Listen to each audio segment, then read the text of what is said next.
Stand fixture is closing. The Nia Center on Broadway is being sold. TARC owns the building, and they tell WDRB's Richard Essex it doesn't make good financial sense to keep it open. TARC says they no longer need the building, and the building needs a lot of work. So their best path forward, they say, is to sell it. We don't know.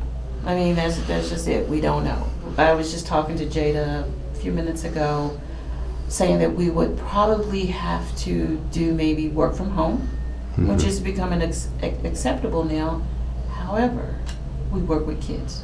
Right. So we would have to find a sort of a central point where we could, work with the kids. Angela Hollingsworth is the executive director of the Shawnee Transformation Youth Coalition. And Jada Young? Yes, it is my first day. For four rooms that are about the same size, we're paying $419 a month. In these rooms, they teach parents and kids of the dangers of drugs and gambling. Space like this is hard to come by. Over the next couple of months, they will have to find new offices, move, and set up their operation essentially from the ground up. It's still going to be a hardship because we're not going to find any place. The building has become a meeting place for the entire community. It is technically an incubator, a place to get started. We have driver's license. We have two organizations that work with youth in the building.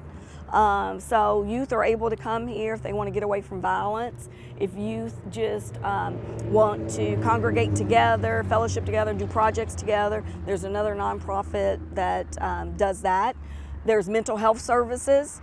U of L Cardinal Success is here in the building, and they provide sliding scale fee mental health. Sean Spencer is the owner of My Hub Print Center. Printing equipment is really expensive. I just bought 2 new pieces. I'm still paying off personal business loans. She had just bought some new equipment and was setting up for the long haul, and she had every reason to believe that her space would be hers for a long time. Small business incubator. That was the point when the city and TARC partnered in the late 90s for this federal grant. The grant was established to provide a small business incubator center for entrepreneurship, education, transportation, and job opportunities. TARC owns the building, and they have an office on the first floor. We are told that TARC is selling to Goodwill and that Goodwill plans to put temporary housing on this location. Current tenants can remain in the building through the end of the year, rent-free. With photojournalist Sebenique Pettites, Richard Essex, WDRB News.